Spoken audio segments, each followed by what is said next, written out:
Hello, thanks God, it's Saturday. Kumusta tayong lahat?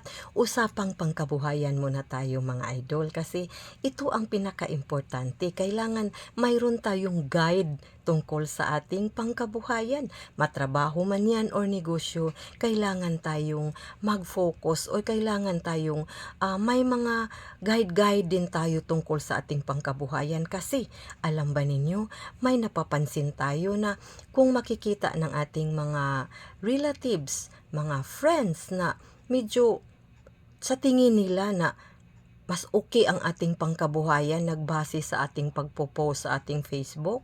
Yung iba naman, hindi naman nila lahat ha, pasintabi sa iba na hindi naman ganun. Pero kung makikita nila na medyo, ay, base sa post, asinso na itong aking relatives, asinso na itong aking kaibigan, anong mangyari sa iba, 'di ba?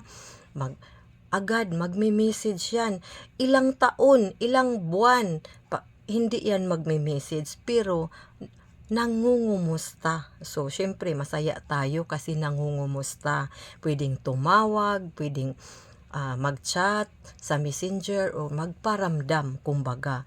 Pero, akala natin, simpleng pangumusta lang. Pero yun pala, ay siyempre alam naman natin nangungumusta na kulbaan na tayo kasi yung iba nangungumusta ay kailangan sila ng pambayad ng kung ano-ano, may mga problema or ganyan. 'Di ba pwedeng mangungumusta din tayo kung wala tayong kailangan? 'Di ba?